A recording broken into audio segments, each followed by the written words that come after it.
Welcome to Conversations from St. Norbert College, a program that encourages good discussion in our community on today's local and global issues. Now, your host for Conversations from St. Norbert College, author, professor, and nationally known sports economist, Dr. Kevin Quinn. Welcome to Conversations from St. Norbert College. I'm Kevin Quinn. Our special guest is artist Craig Blietz, and we'll discuss his career and the local art scene. Blietz received his bachelor's degree from the University of Denver. He continued his art and design studies at the Harrington College of Design and finished his formal studies with 4 years of academic training at the School of Representational Art. Blietz studied privately with master draftsman and recognized Chicago figurative artist Fred Berger, among others. He has exhibited his work in numerous museum exhibitions around the country, including at St. Norbert College. Blietz won the Director's Choice Award for his painting Pastoral Dreaming in 2010. Craig, welcome to the program. Well, anybody that looks at your art realizes that you have very strong fundamentals, which means you studied this for a long time. Tell us when you first started studying art. I went to a high school that was rich in fundamental. You know, now in art fundamentals, now today they're cutting back on programs everywhere. I went to a high school where there were 3 faculty members that were dedicated to teaching art, 3 studios. There were some students with some tremendous skill and talent that I was, around. So I was very fortunate in that way. When I went to the University of Denver, when I got there, the arts building was brand new and a wonderful facility. So I took as many classes in there as I could. Now I just got a bulletin from the university saying they're getting ready to remodel and add on to a building that was new when I got there. And I'm thinking, oh my gosh, I am really getting old when that kind of thing starts to happen. Hey, if you can outlive your buildings, that's a pretty good sign. Well, but when you were done with college, you weren't done with your formal training at all. In fact, you attended 2 institutions in the Chicago area. Actually, from what I can tell, 2 very different kinds of institutions with respect to art. One of them was the School of Representational Art, and the other one was the Harrington College of Design. Tell us a little bit about those 2 places. And most people are kind of done when they finish college, but something drove you there. Yeah, I think, Kevin, for me, what had happened is I started to realize with more clarity what it was I wanted to do. I became more committed to the idea, more comfortable with the idea, and so I knew that there were some holes in my training, some things that I needed to acquire, and that is what took me to those 2 institutions to study. The School of Representational Art was where I got my mechanics skills. It's specifically about painting and drawing, and it was designed after the 19th century French and German academies. So it was a very thorough training, and I knew I needed that. I knew I wanted it, so that's why I went there.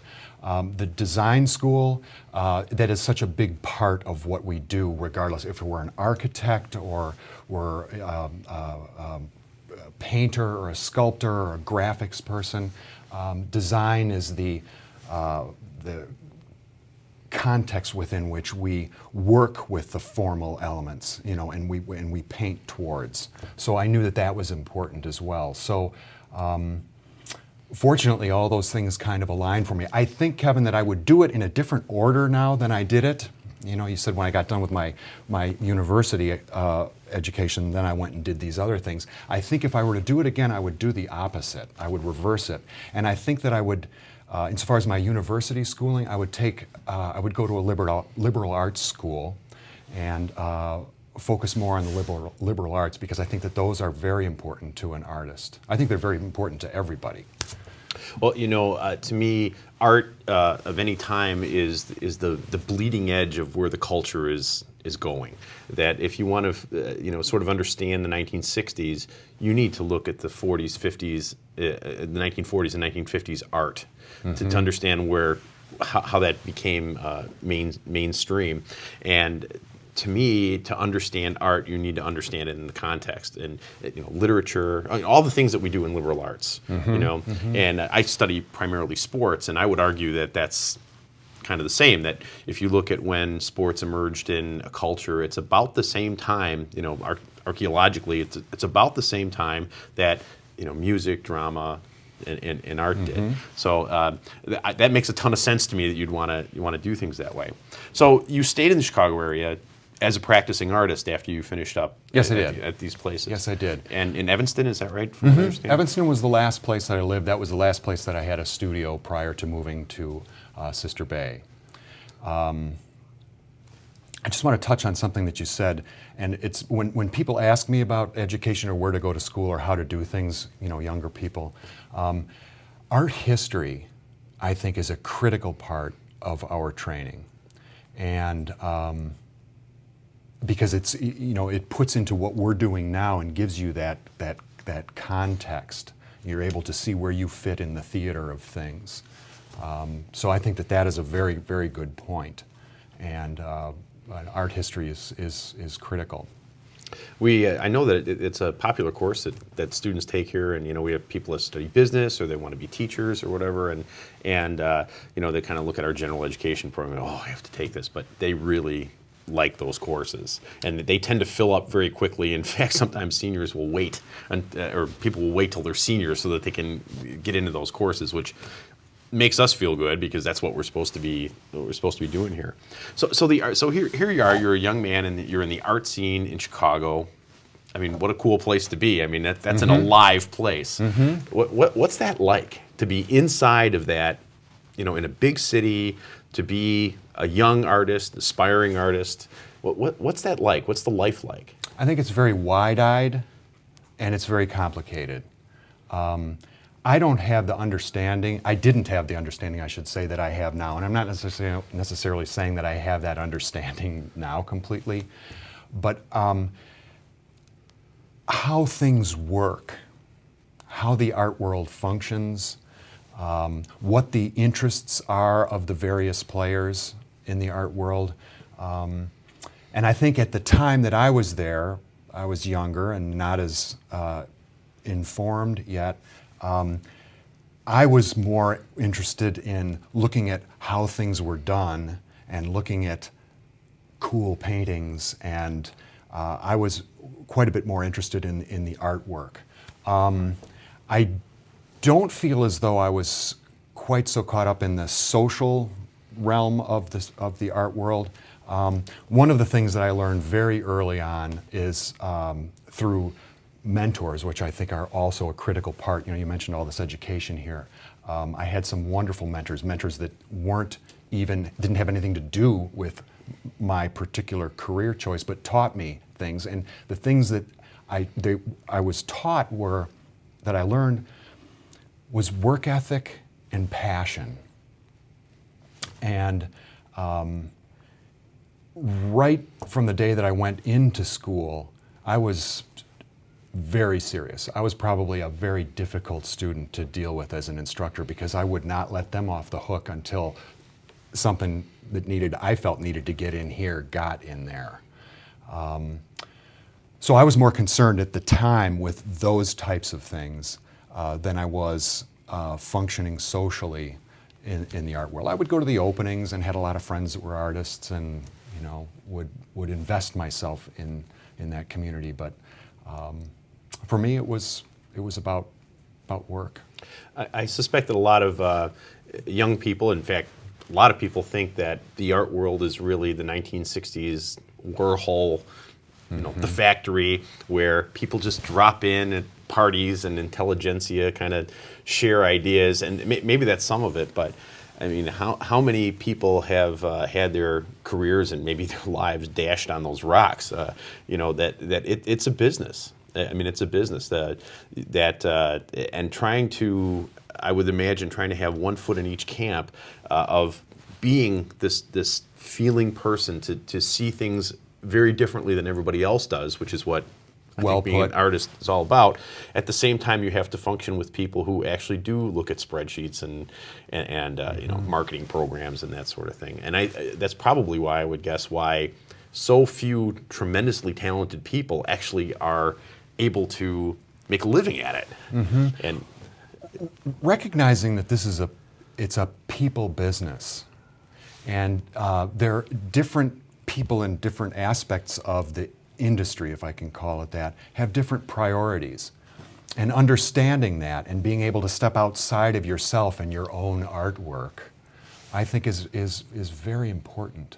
I think it's very, very important. Those skills that you learn, when you're at university or you're in college, those are as important as the sticks and stones courses, the studio courses.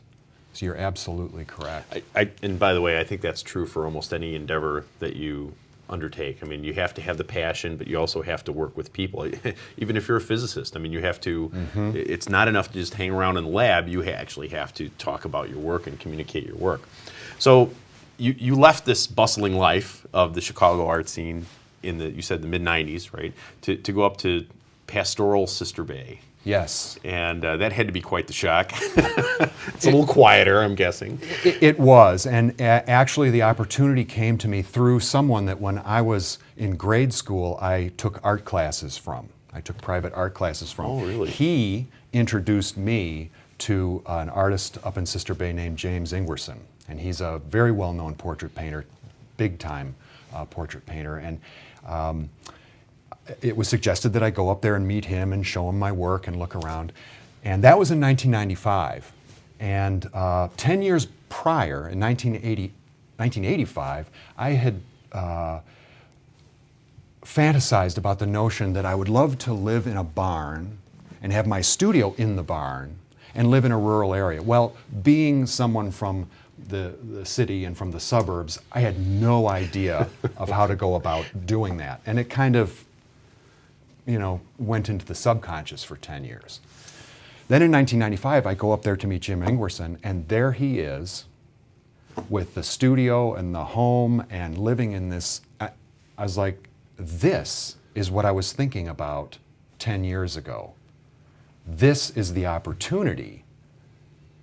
He, performed as a mentor in a way through his own conduct and his own station in life to show me this is what you were looking for 10 years ago insofar as lifestyle is concerned. So I was ready to do it 10 years prior. I just didn't know how to do it. So that was 1995, and then in 1999, after going up and visiting a number of times, I ended up moving there permanently. Well, permanently, we'll see. So far. So far, right. Well, clearly this has had an influence on your work. And anybody that's familiar with your work knows that what you've been working on lately is, I don't know how to say it, cows, I guess, mostly, right? Very agrarian. Very agrarian. Yes. And I think if people take a look at what you're doing, and I know I've had this reaction myself, it's like, oh, what's this? And the more you look at these paintings of noble farm animals, I guess is the best way I can describe it, that you start to look deeper and deeper in there, and you can see that there's much more going on than just pictures of farm animals. I mean, it captures a mood, a feeling that if you've ever been to Door County, you can see that. So talk about how you went from sort of this classical, knowing all the old masters and living in their world, to doing what you're doing now. I mean, did you make that transition immediately, or were you there for a little while before that started to happen? I was there for a little while before it happens. I think art history tends to compartmentalize things quite nicely, and we tend to think that, okay, you started doing portraiture and then you stopped doing that, and then I went and did still life, and then I stopped doing that, and then I got into the animals, and they kind of all overlap a little bit. But we are a product of our environment, and being a visual person, I am certainly influenced by my surroundings.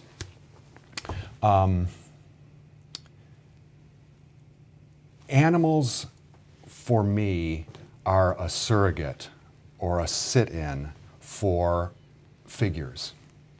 I'm trained as a figurative painter to paint the nude. When my career, I began as a portrait artist, doing commissioned portraits. From there, I was most well known for doing still life. And then from the still life, I went into using the animals as my subject matter. But I'm a formalist, more so than I am interested in subject matter necessarily. I use the subject matter as platform, but I'm more interested in relationships, relationships of shape and value and color, kind of the visceral experience that you get when you look at work. So that's kind of where the animals come in, and they are ubiquitous. They are a whole lot easier to find as models than are a figure. And less temperamental, I'm guessing. Yes, but they move quite a bit more. And they don't have agents. That's right. That's right. Well, if you look at your paintings, you can't help but see some of the influences that you had mentioned to me before we came on the air. Degas, Da Vinci. I think most people have seen the Da Vinci picture of the man, standing, and you can see the musculature. He's done a number of other studies of like the arm. Vitruvian Man. Yeah, Yes. and that's there in what you're doing. I mean, you can see that. It's almost it's reminiscent of that, but yet, I mean, there's no way that you would mistake necessarily what you're doing for one of these, centuries old kind of work. So talk a little bit about that. Talk about the way that you go about creating the final product. That do you start with sketching like Yes. Degas did? Usually an image will come in a flash. And I always carry a sketchbook, or I have something to make that tangible, make a note about that. And from there, I will work on sketches and studies and drawings and obtaining reference material to do those things. And that becomes part of a vetting and validating process of that initial idea. So it's very much like Degas. Degas was obsessive compulsive in that way, and that's part of what I find so fascinating, and I admire him so much for is to go through that and to go through that so thoroughly.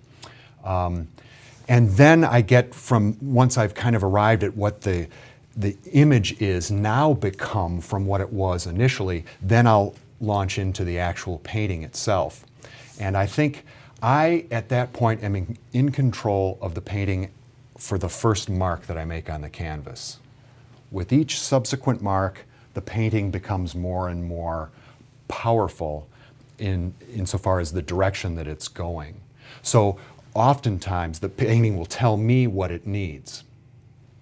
And therefore, many times, it ends up being something radically different than that initial germ that exists, in my sketchbook, that flash that came to me.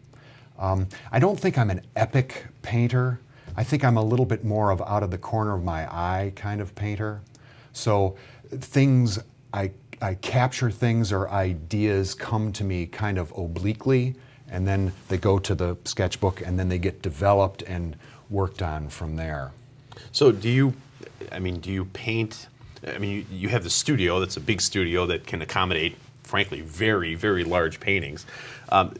Your sketches, though, are you going outside in the open air as sort of we think about, romantically, we think about the artists painting the pastoral scenes? Is that how you do it? Do you do it from memory? Both. Going outside, plein air, as they would say, is one of the benefits of the job description. So I certainly like to take advantage of that. As artists, regardless of how objective or non-objective our work is, representational or abstract our work is, we still derive our inspiration from nature. And I don't necessarily always mean nature insofar as trees and, pastoral. I mean nature insofar as what's around us, what's in front of us. So, yes, I'm very attentive to that, and I will spend a lot of time sketching, doing drawings in the field. I will also use photography. It is absolutely part of the contemporary artist's toolbox.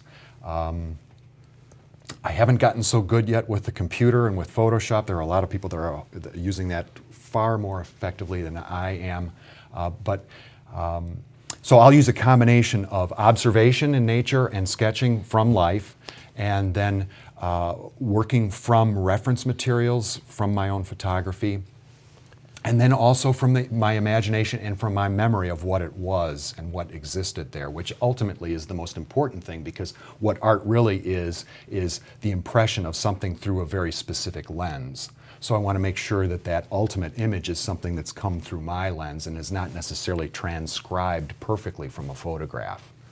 So you've put together the show Yard, Yes. which is being successfully shown all over the place, which is pretty cool.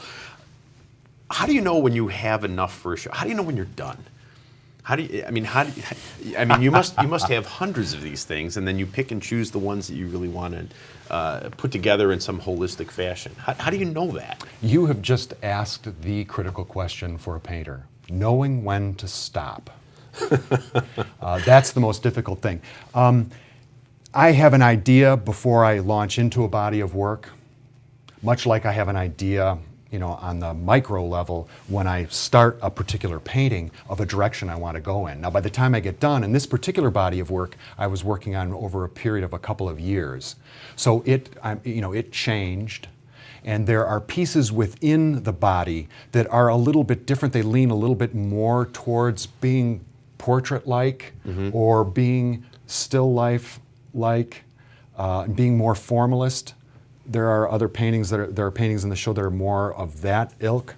But yes, there are a number of paintings that by the time you get done, that, okay, this doesn't work, and actually this is more appropriate to the next body of work, so that there is a vetting that goes on in that way. This particular show, there are 9 paintings. They are all very large. So fortunately, I didn't have to do too many of them. But still, you said you did all these in a couple of years? Did I hear that yes, right? Yes. You must have quite the work ethic, because that's a lot of work. You have to have the work ethic. You have to be very good at spending time alone and managing that time. I can remember my mother saying several years ago that when I was an infant, I loved nothing more than to be put in a room by myself with some pots and pans and to play there. I was not interested in going out and making friends and socializing and doing things. I'm completely content to be by myself. And that says something to me now. I recognize why I'm able to spend long hours by myself. And I work 7 days a week. I have the greatest job in the world. Why wouldn't I want to be there? So, yeah, you do have to put in the work. Chuck Close, wonderful contemporary painter,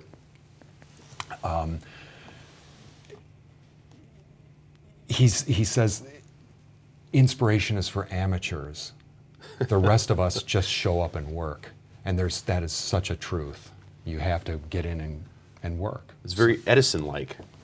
The inspiration, and whatever, it's 1% inspiration and 99% perspiration. It's really true. Well, you spent a big chunk of your career not only just working on your own work, but teaching and mentoring aspiring young people.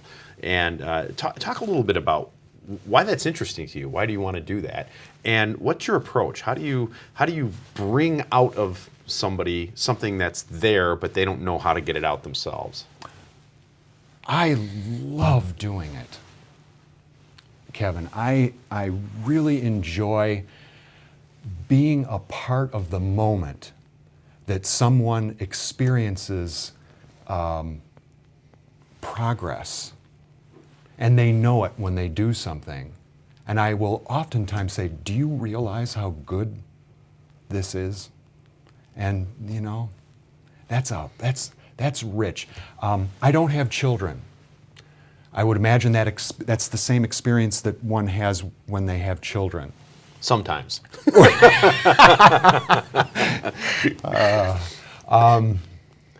But so I enjoy it from that aspect.